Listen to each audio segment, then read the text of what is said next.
toutes et à tous, c'est Ilyes. On se retrouve aujourd'hui pour une nouvelle interview et j'ai l'immense plaisir de pouvoir discuter aujourd'hui avec John Mbumba qui a fait deux médailles de bronze au championnat du monde de boxe, qui a été plusieurs fois champion de France, ancien membre de l'équipe française de boxe également aux Jeux Olympiques de Pékin en 2008. Aujourd'hui, il est reconverti en tant que coach. Il fait un parcours vraiment très brillant, puisque notamment il épaule un certain Francis Ngannou qui va affronter Anthony Joshua. Ça se passera le 8 mars à Riyad, en Arabie Saoudite. John, merci beaucoup d'avoir accepté mon invitation. Comment tu vas?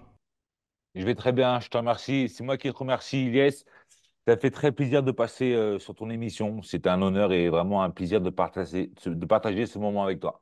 L'honneur, il est pour moi et le plaisir, il est évidemment partagé, John. Première question pour les personnes qui peut-être ne te connaissent pas encore. Est-ce que tu peux te présenter, s'il te plaît? Ouais, aucun souci. Bah écoute, moi je m'appelle John Bumba, donc j'ai bientôt 41 ans. Mhm. J'étais un membre de l'équipe de France de boxe anglaise sur une période de 10 ans où j'ai fait quelques résultats significatifs comme cinquième aux Jeux Olympiques, ceux de Pékin, donc en 2008, double médaillé au championnat du monde, comme tu as pu le préciser, avec aussi quelques titres de champion de France à la clé, comme voilà, quatrième et des coupes plutôt intéressantes, des titres plutôt intéressants comme l'Union européenne, etc. Et puis derrière ça, bah écoute, moi je suis pas passé professionnel après ma carrière puisqu'il y a une période qui était plutôt compliquée vis-à-vis de la boxe professionnelle, donc j'ai décidé de m'orienter plutôt vers l'entraînement et puis j'avais aussi ma vie de famille qui commençait à se développer. Donc depuis quoi? Depuis 2011 à 2020, enfin jusqu'à maintenant plutôt, ben je développe ma carrière d'entraîneur où j'ai développé la Jab Academy à Paris, où j'ai entraîné aussi l'équipe de France de boxe anglaise sous la tutelle de John Dovey pour Mhm. les Jeux Olympiques de Rio. J'ai aussi entraîné l'équipe canadienne et aujourd'hui là, je me retrouve avec Francis Ngannou Mhm. qui est pour moi à l'heure actuelle le sacre de ma carrière d'entraîneur. Mhm. Voilà. Un gros C'est ma parcours seconde amateur à ton actif. participation avec lui, puisque j'ai commencé avec Fury, en fait. On a commencé Mhm. à travailler ensemble avec Fury, enfin un petit peu avant. Ça faisait Mhm. longtemps qu'on se connaît avec Francis. Mais là, on a travaillé. Donc, il m'a recontacté pour travailler avec lui, avec Fury. Et puis là, je suis aujourd'hui avec Anthony Joshua. Donc, ça, c'est plutôt une très bonne chose. Ah, c'est une très très bonne chose et vraiment parcours amateur couronné de succès, un parcours aussi en tant que coach qui est fructueux et de plus en plus fructueux puisque comme tu l'as dit aujourd'hui tu travailles avec Francis Ngannou qui est une star du MMA mais aujourd'hui une star des sports de combat tout court, d'ailleurs une star tout court j'ai envie de dire. On t'a vu dans le coin de Francis Ngannou pour son premier combat de boxe anglaise, c'était contre Tyson Fury, on t'a entendu lui donner des instructions, des consignes en français, donc pour toutes les personnes qui ont entendu parler en français dans le coin de Francis Ngannou contre Tyson Fury, bien, c'est bien John Mbumba ici présent. J'aimerais savoir c'est quoi ton rôle précisément dans l'équipe de Francis, puisque je pense que tu fais partie en fait du trio qui compose son équipe et qui est composé justement par Dewey Cooper, Eric Nicksick et donc toi John. C'est quoi ton rôle dans l'équipe de Francis? C'est ça. Bah, en fait, donc, dans l'équipe, il y a Dewey qui est plutôt le head coach principal. C'est plutôt logique dans le sens où il est beaucoup plus voilà, il est quoi? C'est le plus vieux d'entre nous, c'est celui qui a le plus d'expérience, donc c'est lui qui lead l'équipe, c'est lui qui planifie un petit peu toute la programmation. Et donc moi, mon rôle s'attache plutôt à travailler sur l'aspect technique lié à la coordination et puis aussi travailler sur l'analyse vidéo et l'aspect tactique. Mhm. Et aussi, d'un autre côté, étant donné que j'ai encore quelques compétences sportives, parfois, par moment, je l'entraîne. Donc, ça veut dire que je vais motiver, enfin, je vais être un appui sur l'entraînement physique ou alors, je vais pouvoir suppléer quelques manquements sur l'aspect technico-tactique, donc en mettant les gants avec lui par moment. Voilà. Donc, moi, mon rôle est plutôt d'assister, premièrement, Dewey Cooper, notamment sur la tâche technique. Et tout ce qui est lié à ça, c'est moi qui est en charge, tout simplement. Voilà. Ah, t'as un rôle prépondérant quand même dans l'équipe de Francis, on va pas se mentir John. Ouais, bien entendu, en fait, je pense que dans l'absolu, honnêtement, l'intérêt, en fait, et c'est ce qui est vraiment intéressant dans cette équipe-là, c'est pas quel est le rôle de chacun, c'est qu'est-ce qu'on peut tous apporter à Francis pour Mhm. qu'il puisse justement être le meilleur boxeur possible, en fait. C'est ça, on n'est pas dans une histoire d'ego entre nous réellement. Mhm. Moi, je me suis facilement effacé, mis de côté, parce que mon intérêt est que Francis puisse être le meilleur boxeur qui soit, en fait. Et s'il gagne, on gagne. Donc voilà, quoi. Donc c'est pareil Mhm. pour Dewey. Donc on boxe tous, on travaille tous pour Francis parce que il y a aussi Trip Alley, qui est le préparateur physique et Mhm. qui est aussi autant investi que nous. Et voilà, personne cherche à tirer sa couverture vers soi, en fait. Donc on cherche tous à pousser à Francis à devenir le meilleur. Mon rôle dans l'absolu, c'est cool. Voilà, ouais, il a une importance, mais Mais il est important. Moi, je peux te le dire, il est super important, même si c'est vrai que, comme tu l'as dit, c'est l'une des caractéristiques chez un coach qui est super importante, c'est le fait de pouvoir s'effacer derrière son combattant, faire preuve d'altruisme et faire preuve de discrétion aussi. C'est important pour un coach d'être discret et altruiste en même temps. bah, la chose qu'il faut pas oublier, c'est que c'est Francis la star. Mhm, C'est Francis la star, c'est pas nous, en fait. Les coachs qui se mettent en avant en permanence, je la comprends pas, en fait. C'est soit ils ont arrêté leur carrière ou je sais pas quoi, ou ils ont un manquement. Enfin, en tout cas, c'est pas notre idée. mhm, C'est-à-dire que moi, je fais mes choses pour moi et je développerai mes activités quand ce sera mon heure ou mon moment, en fait. Mais là, c'est pas le mien. C'est pas mon moment. L'intérêt aujourd'hui, c'est mettre en valeur Francis. C'est lui qui est la tête d'affiche. C'est lui qui est l'héros et c'est un bel héros. Donc, je vois pas quel intérêt à me mettre en valeur moi à ce moment-là, en fait. Et puis, j'ai pas l'intérêt parce que enfin, pourquoi? Je comprends pas, en fait. mhm, Donc dans l'absolu, non. C'est pas se mettre de côté. Quand je parlais de moi me mettre de côté, c'est par rapport aux autres entraîneurs, comme par mhm, rapport à Dewey, où on peut avoir un ego surdimensionné, dire, OK, non, j'en sais mieux que toi, etc. Non, tu vois, c'est par rapport à ça. Mais David Francis, ça me paraît tellement logique, tellement logique, tu vois. Donc c'est lui l'héros, c'est lui la star. Et puis, moi, je l'accepte volontiers. Moi, j'ai ma carrière, donc bah, c'est bon. Maintenant, on passe à autre chose. mhm, Tu vois? Et aujourd'hui, on est là pour apporter notre savoir-faire. Et comme je dis, je veux dire, lui, c'est à lui de mettre en valeur au mieux mais mon savoir-faire et juste en mettant en place ben, tout ce qu'on lui demande de mettre en place. Et il le fait très, très bien. Enfin, tu vois, en tout cas, ça se passe plutôt bien, tu vois. Donc, bah, c'est cool, tu vois. Mais j'ai pas intérêt à tirer la couverture sur moi, quoi. Et la connexion avec Francis, elle s'est faite comment, John? Bah, Francis, ça fait quand même bien longtemps qu'on se connaît, puisqu'on a commencé, on s'est rencontrés à l'époque du MMA Factory, enfin du CrossFit à l'époque, et du MMA Factory, et enfin par la suite. Et moi, j'ai terminé ma carrière, et puis j'étais en formation au même moment avec Fernand Lopez, Mhm, avec qui il m'avait proposé donc de venir intégrer son staff pour pouvoir travailler et développer la boxe anglaise. Et donc, chose de faite. Et puis, Francis, lui, est arrivé au courant de l'année. Donc, c'est là où j'ai connu Francis et on a travaillé ensemble. Et j'ai travaillé avec lui pendant une période d'un an. Un an avec lui. Et puis, un peu aussi par la suite, parce qu'il m'avait appelé de manière ponctuelle sur quelques événements. Et jusqu'à là, depuis l'année passée, il me ressollicite. Et puis, moi, volontiers, je lui dis OK. Tu vois, parce que Francis, on a eu une bonne connexion, lui et moi, déjà de mhm, base en tant qu'humain, parce que Francis, c'est un humain qui fait preuve de beaucoup de valeur. Et je pense on est assez en connexion par rapport à ça. Et puis après, il y a cette capacité que je peux lui apporter en termes de développement de sa boxe. Et donc, je pense qu'il apprécie bien. Et puis derrière ça, il me dit, OK, bah écoute, let's go. Est-ce que ça t'intéressait? Ben, je lui dis, bah, OK, mec. Tu vois, donc, bah ouais, tu vois, je fais bien sûr que je m'intéresse. Voilà, quoi. Travailler avec un profil comme Francis, ouais, c'est pour moi une chance inespérée, en fait. mhm, Non pas en tant que star qui peut être, mhm, et comme personne qui peut être, mais Francis, c'est un boxeur qui a des qualités physiques et intellectuelles vraiment très, très intéressantes. Et je pense que vraiment tout entraîneur aimerait travailler avec une personne de ce profil-là parce qu'il est capable de tellement de choses. Donc, avec lui, on peut tester tellement de choses, en fait. Donc, c'est pour ça que c'est vraiment très intéressant de travailler avec un profil comme Francis.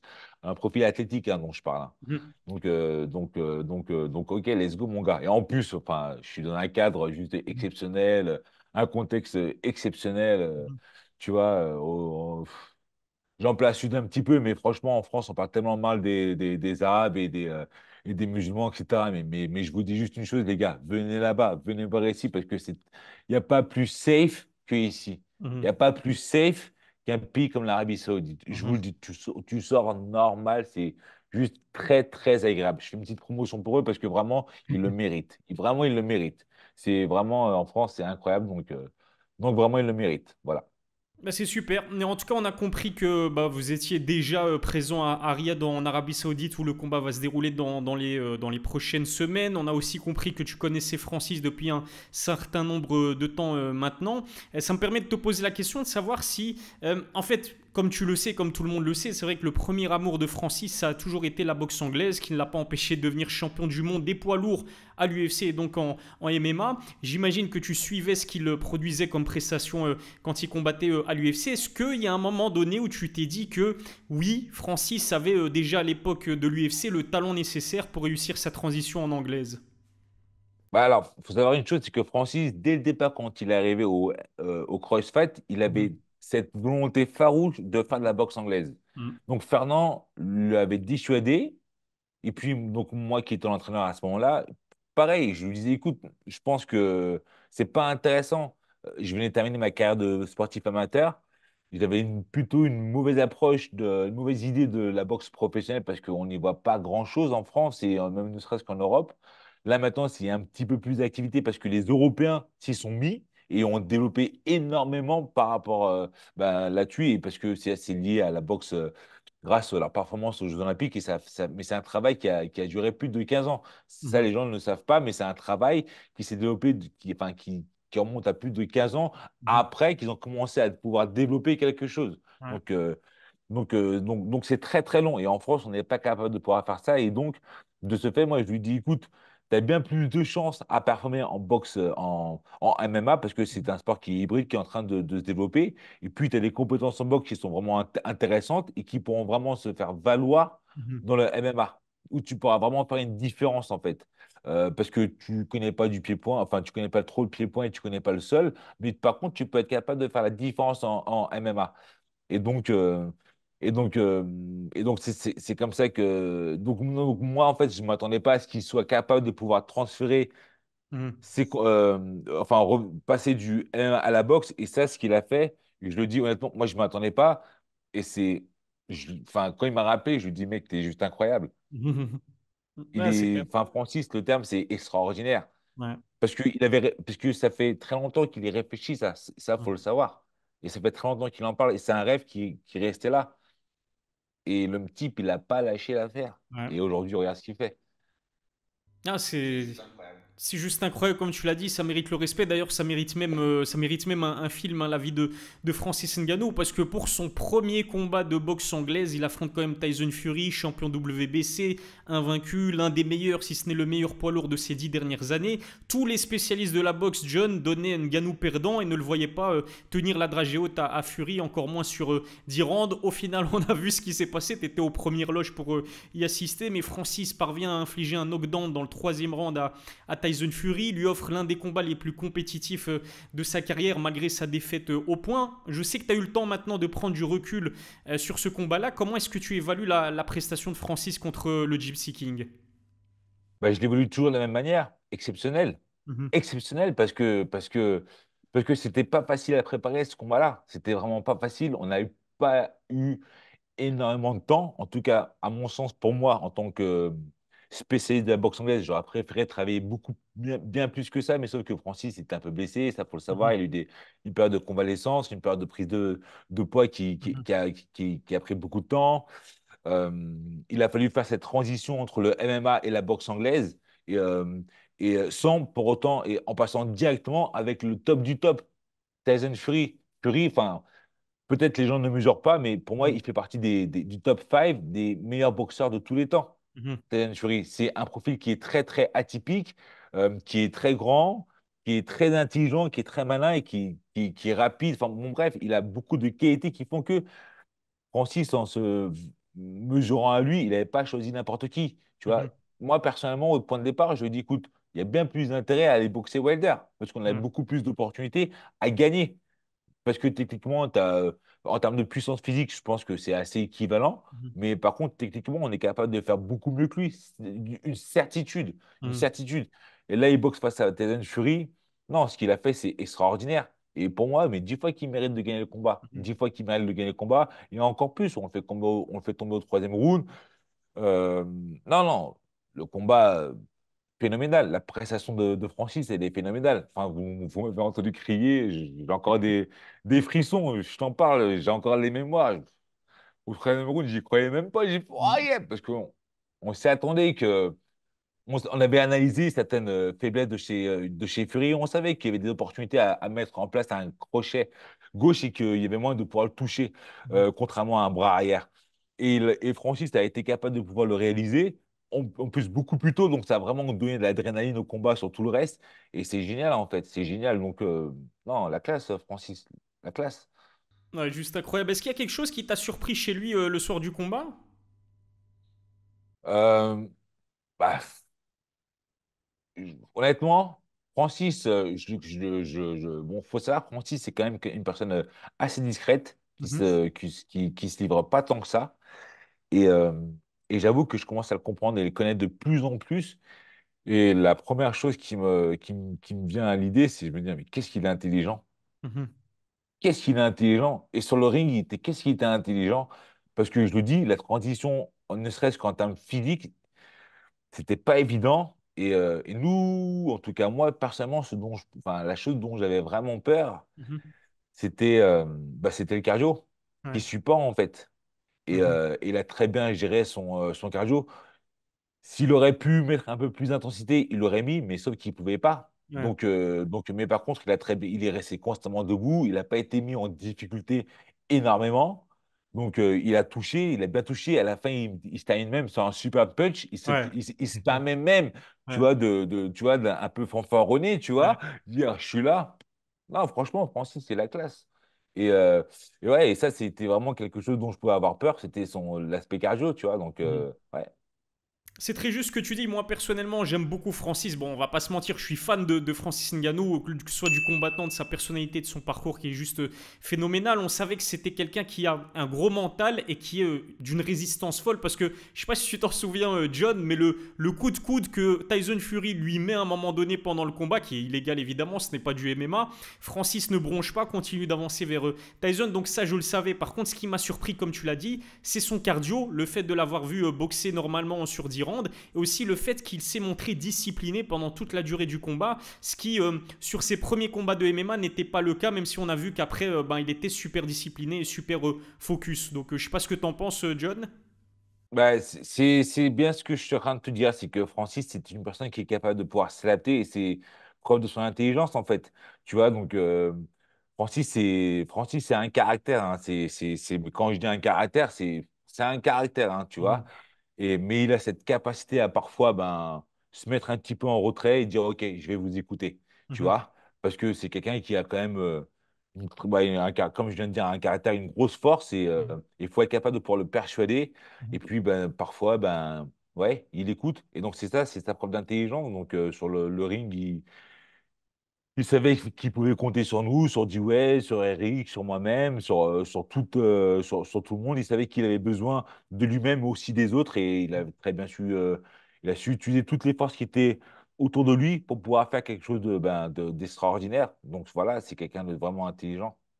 Ouais, ça démontre bien son intelligence, sa maturité aussi. Et le 8 mars, rebelote pour son équipe et pour Francis, puisque là, après Tyson Fury, il va affronter un autre très grand nom dans la catégorie des poids lourds. C'est juste phénoménal, Anthony Joshua. Ça va se passer également à Riyad en Arabie Saoudite. J'aimerais savoir, John, est-ce qu'il a progressé depuis sa préparation pour affronter Tyson Fury? Et si oui, à quel niveau? Alors oui, alors là, bien entendu, il a bien progressé. Mais déjà, la première des choses, c'est qu'il a pris beaucoup en confiance. Ok. Ça, c'est une première des choses. Ça veut dire que le combat qu'il a fait face à Tyson Fury a permis de pouvoir, ne serait-ce que lui-même se valoriser et savoir est-ce que oui ou non je suis à la hauteur de ce que je prétends être.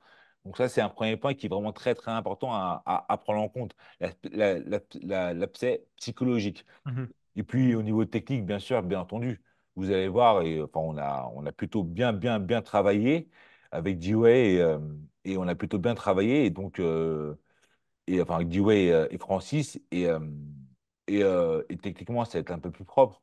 Ce sera beaucoup plus propre, ce sera bien meilleur. Il y a une posture qui n'est plus la même. Il y a des aptitudes, des habilités qu'il a commencé à développer. Il a fait et il fait et il fera de très belles choses. J'en doute même pas. J'en doute même pas. Donc vous allez voir qu'au niveau, ne serait-ce qu'un point de vue technique, comme je parle, voilà, ça va être plutôt intéressant. Au niveau tactique, ça va être aussi intéressant. Après, ça va aussi dépendre de pas mal de choses. Donc là, je ne peux pas trop en parler. Ouais, Mais par contre, ça va être intéressant. Ça, la seule chose que je peux vous dire, c'est que ça va être un très beau combat. Ça, c'est une belle chose et que je pense réellement que bah, Francis, il va répondre présent très très bien, de la meilleure manière qu'il le soit, je suis certain.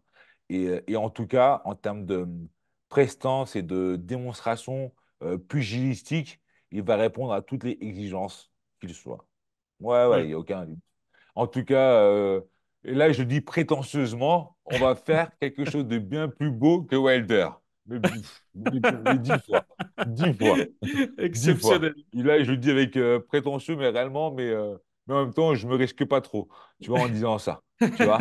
Mais ce sera bien plus beau parce que franchement, Joshua, voilà, tu l'as dit, Mm. c'est un équilibre aussi. Je pense que Joshua, ce qui se passe, enfin, ce que j'entends de lui, je trouve qu'il mérite pas. Je trouve qu'il mérite Ok, pas tout cet acharnement médiatique sur lui autour de ok. sa valeur, etc.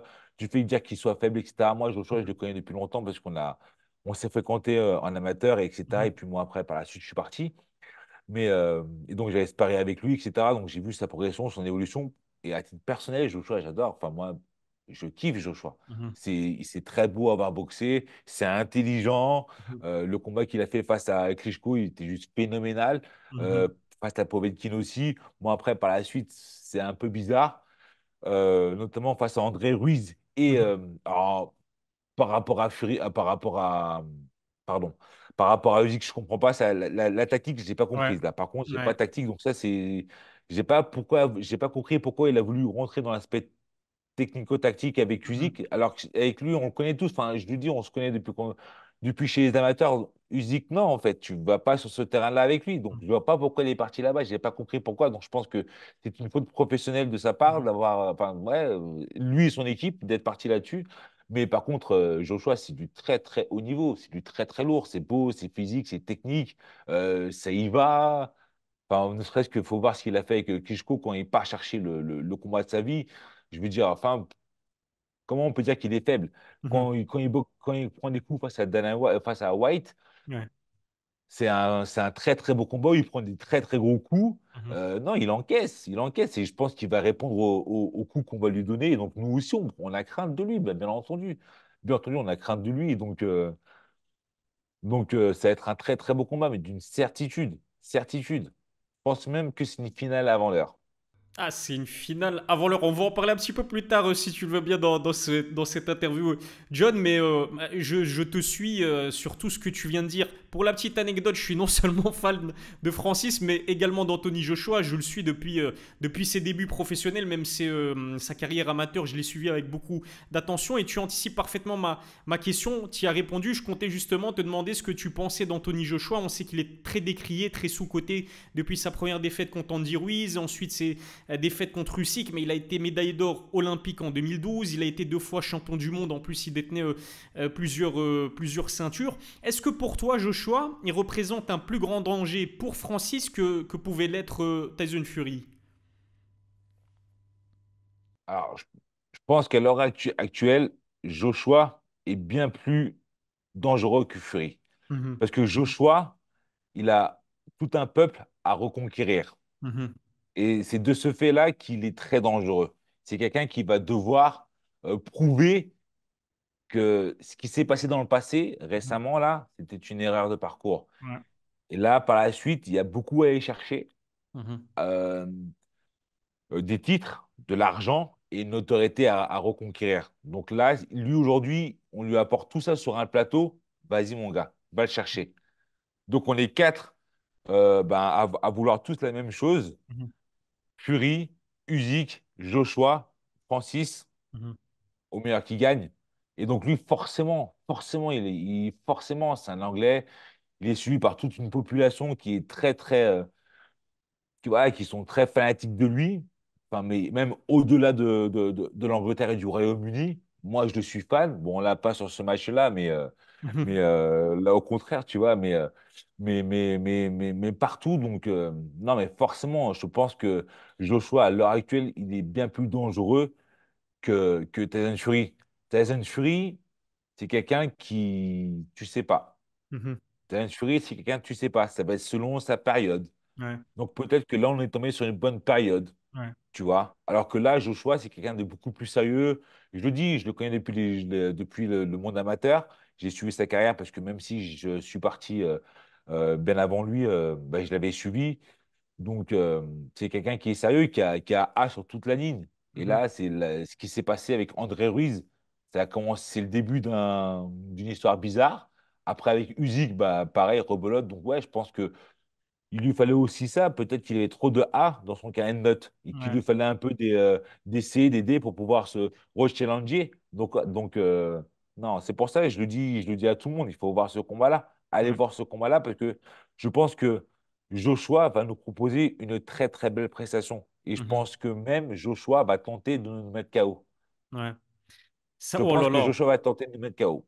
Parce qu'il a besoin de retrouver de la... Il a besoin de se faire valoriser. Mhm. Et ça pour tout le monde, par son peuple à lui, par les Saoudiens, de retrouver une certaine crédibilité. Ouais. Le combat contre André Ruiz lui a fait mal. Alors, face à Usyk, je le dis, je le répète, moi, j'ai pas compris ça, l'aspect tactique, j'ai pas compris, et puis voilà, quoi. Donc là, je pense que vraiment, pour lui, c'est une opportunité, une belle opportunité de retrouver de sa splendeur. Totalement. Et puis, c'est vrai que 2023, bah, c'est une excellente année pour lui. Il a bien rebondi après ses défaites ou ses contre-performances aussi, parce que même certaines de ses victoires, je pense par exemple à Kubrat Pulev, c'était pas fou, on va dire, c'était pas assez convaincant. Pareil contre Jermaine Franklin. Là, il est sur 3 combats, 3 victoires. Et il a battu de manière très convaincante Otto Wallin. Et je te rejoins encore une fois totalement. Et je pense que ça va être un combat extrêmement intéressant pour Francis et pour Anthony, parce que oui, Anthony, il a envie de reconquérir un public et donc il va aller à la recherche du finish. Mais ça va être la même chose pour Francis parce que maintenant Francis sait ce que ça donne un combat de boxe anglaise. Il a 10 rounds dans ses pattes, il a un minimum d'expérience. C'est vrai que sur son combat contre Fury, on l'a pas vu prendre énormément de risques, mais c'est intelligent de sa part parce qu'encore une fois c'était une première et contre Tyson Fury, je le rappelle. Est-ce que tu penses, John, qu'on risque aussi de voir un Francis Ngannou afficher un visage plus agressif et donc aller à la recherche du finish? Je suis désolé, mais je peux pas forcément Mhm. répondre à ta question parce Mhm. que ce serait un peu aussi dévoiler Ouais, ce qu'on s'apprête à faire. La seule chose que je peux te dire, c'est ouais. regarde le combat, mec. Parce que on n'est pas venu pour rien. Ça Ouais, veut dire que on est quatre sur ce circuit-là. On a aussi les crocs, on a faim. ouais. Nous, nous sommes les lions indomptables. Tu Mhm. vois? Donc, on est des lions, ça veut dire qu'on a faim. Et ce que je peux te dire, c'est qu'on va être méchant, mec. C'est Mhm. qu'on va être méchant. Et puis, de toute manière, je pense qu'on n'a pas le choix d'être méchant. Ouais. Je pense qu'on n'a pas le choix d'être méchant et d'être agressif. Mhm. Et parce que de toute manière, c'est la boxe professionnelle, c'est des poids lourds et on va faire mal. En tout cas, on compte bien lui faire mal à Joshua. Avec le plus grand respect Mhm. qu'on a pour lui tous, je te dis, on s'est vu, on s'est checké la main à Mhm. Barcelone. Moi, Joshua, je l'aime beaucoup, c'est vraiment un bon gars, mais je compte le mettre KO et j'espère que Francis le mettra KO. Voilà, tu vois, mais c'est ça en fait. Le but, c'est vraiment le faire tomber par terre. Tu vois, en tout cas, c'est ce que j'espère et on travaille dur, dur, dur pour y arriver. Écoute, je vais envoyer un message à Dazone pour leur dire de t'envoyer un billet parce que le travail de promotion du combat John, c'est juste exceptionnel. Branchez-vous vraiment sur Dazone le soir du combat, ça va être incroyable. Et c'est vrai que Francis, son arme de prédiction, ben un peu comme Anthony Joshua, c'est sa puissance. Avec des gants de MMA, il a infligé des KO dévastateurs. Il a failli arracher la tête d'Alistair Overeem. Il aurait même battu le record de la frappe la plus puissante jamais enregistrée. C'était en 2017. Il frappe aussi dur avec des gants de boxe anglaise qu'avec des gants de MMA. Bah, je peux te dire avec l'Espagne par terre que l'on a, ouais, bien sûr, bien sûr. Et moi, j'ai eu l'occasion de mettre les gants avec lui et j'ai mis l'occasion. Enfin, ça fait longtemps que j'ai mis les gants avec Francis. Francis, il fait très mal. Il fait très mal et pour avoir visité un petit peu leur pays, je pense que c'est propre à leurs origines. Les Ouais. Camerounais sont trop costauds. Ils sont trop costauds, les mecs. Ouais. C'est juste incroyable. C'est juste incroyable. Donc, je crois que c'est propre à leurs origines, mais c'est vraiment des personnes avec une morphologie et un physique vraiment important. Francis, il en fait partie. Non, il fait très très mal, Francis. Il fait très très mal. Il fait vraiment très très mal. Et donc, il est vraiment très dangereux. Donc, non, il fait mal. Et, enfin, pour preuve, enfin, pour preuve, si tu regardes, si on calcule un peu bien, le combat face à Fury, il fait tomber Fury au bout du troisième round. Ouais. Wilder le fait tomber au bout du sixième, septième Ouais. round, de mémoire. Pas aussitôt que ça, en fait. Mhm. Et c'est pas rien, en fait. Tu vois? C'est pas... Et pourtant, et Wilder frappe énormément. Ouais. Frappe énormément. Ça, faut savoir ça aussi, hein. Mais il fait tomber un gros bébé de plus de 120 kilos. Tu vois? Avec accroché du gauche en plus, John, même pas avec le bras arrière. On est d'accord. Donc, enfin, c'est preuve en est que Francis fait partie des personnes, enfin, même pas à chercher bien d'évaluer. Enfin, c'est un gros cogneur. Il fait très mal. Et pour te dire, pour avoir mis les gants avec lui, ouais, il fait mal. C'est la personne qui m'a le plus blessé dans ma carrière, pour te dire. Ouais. Tu Ouais. vois? Honnêtement, hein, c'est celui qui m'a le plus blessé. Donc encore là, on a mis les gants encore un petit peu. Il a été à 50%, à 40%, il m'a fait mal à la mâchoire. Je lui ai fait, mec, t'abuses, toi. Tu vois? Je t'amuse. Mais bon, je suis pas le bon représentant. Mais voilà. Allez parler au sparring. Vous allez voir.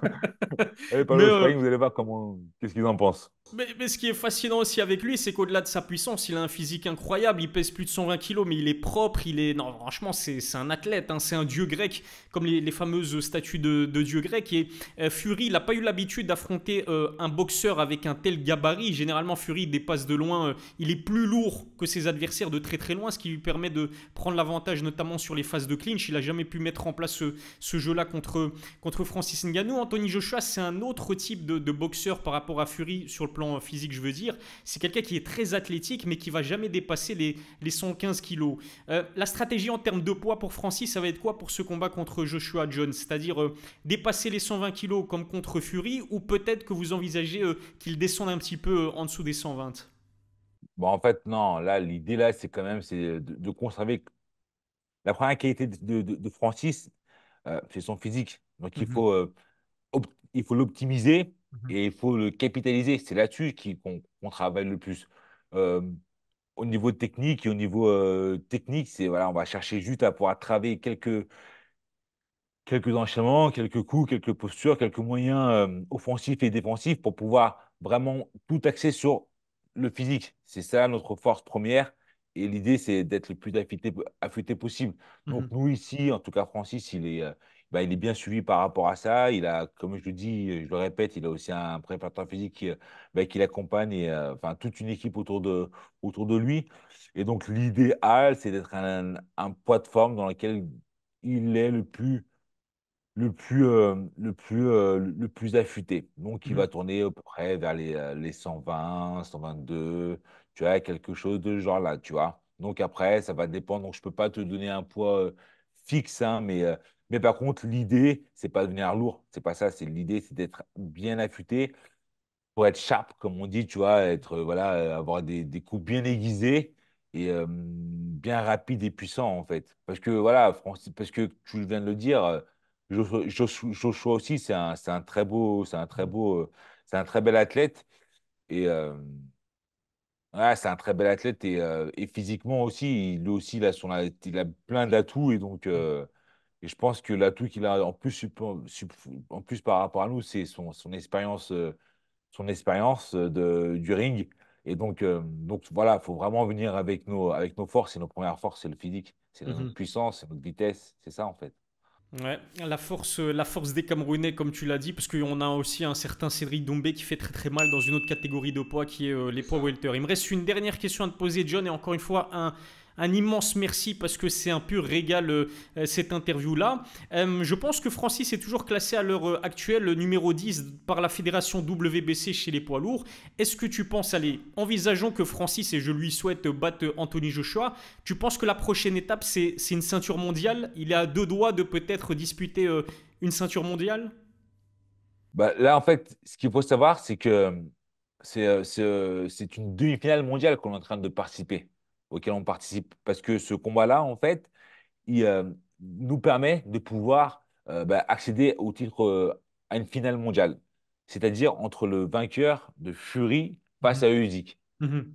Et c'est ce que je disais que sur ce combat-là, c'était un tournoi en fait qui oppose Anthony Joshua à nous-mêmes face à Fury ou Usyk. Et donc, celui qui rencontre ce combat, celui qui gagne ce combat-là rencontrera le vainqueur de la demi-finale opposée durant la fin de l'année. Donc, c'est pour ça qu'aujourd'hui, nous, on a beaucoup à gagner. Francis a beaucoup à gagner. Joshua a beaucoup à perdre. Ça va être un combat phénoménal, man. Vraiment, rendez-vous le 8 mars à Riyad en Arabie Saoudite. Finalement, il m'en reste une petite dernière. Merci encore une fois de ta patience, John. Mais j'entendais Eric Nixie il y a quelques semaines dire que finalement Francis avait changé sa vie, notamment d'un point de vue financier, grâce à son dernier combat contre Tyson Fury. Est-ce que c'est aussi ton cas? Est-ce que Francis Ngannou a en quelque sorte changé ta vie? Bah, ce que je peux te dire, c'est que Francis, c'est un bon gars, en fait. Francis, c'est un bon gars qui sait prendre soin des gens, donc qui sait prendre soin des gens qui sont autour de lui. Et Francis, le fait d'avoir travaillé avec lui, forcément, ça a fait évoluer ma vie, parce que ça me permet d'avoir un peu plus de crédit, me permet de pouvoir un peu plus être reconnu, moi qui est un homme de l'ombre. Donc, euh, donc, je sais pas comment répondre à cette question-là, mais en tout cas, ouais, je pense que ça a un peu changé ma vie dans le sens où aujourd'hui, je vis des choses qui étaient un petit peu inattendues. L'Arabie Saoudite, je ne connaissais pas. Mhm. On vit dans un cadre et un contexte qui est juste exceptionnel. Donc, mais honnêtement, donc c'est sûr qu'aujourd'hui, je grandis, j'évolue différemment. Donc, ouais, ça a changé ma vie, ouais. Ça a changé ma vie. Après, si tu veux parler d'aspect financier, ça, honnêtement, je ne veux pas en parler parce que ça n'a pas d'intérêt. Ça n'a pas d'intérêt, donc je vais garder ça pour moi, honnêtement, tu vois. Donc, mais la seule chose que je peux dire, c'est que Francis, c'est un bon gars, en fait, honnêtement. Donc, et j'ai pas à me plaindre par rapport à ça. Donc, voilà, c'est Ah, tout. Et puis, Francis, c'est un bon. et en même temps, je vais Mhm. dire aussi une chose. J'ai pas attendu d'avoir Francis pour gagner de l'argent, en fait. Mhm. C'est ça. Et c'est pas. Ouais, voilà, quoi. Donc, voilà. Donc, cool, cool, cool. Honnêtement, c'est la richesse humaine qu'on est en train de vivre, l'aventure qu'on est en train de vivre. Voilà. Moi, je connais des Américains que je sais pas, je travaille avec un putain de mec qui s'appelle Rock. Franchement, Mhm. allez voir ce qu'il fait. C'est juste énorme, exceptionnel. C'est lui qui fait tous les films sur Francis Ngannou. Donc vraiment, il fait un travail qui est juste phénoménal, Rock. Et moi, voilà, ça, c'est une vraie richesse de l'avoir connu, en tout cas. Et ça l'est par Francis. Donc je suis très heureux de ce que je peux vivre aujourd'hui. Le message est passé. Un immense merci, John. N'hésitez pas à vous abonner notamment à son compte Instagram à John. Je mettrai le lien dans la description. C'était vraiment un très très grand plaisir, John. Merci beaucoup et à la prochaine pour une nouvelle interview. Je te remercie et bon courage et félicitations aussi à toi pour ton émission parce que je la trouve très très bonne. Donc voilà, classe. Merci bien de ton invitation.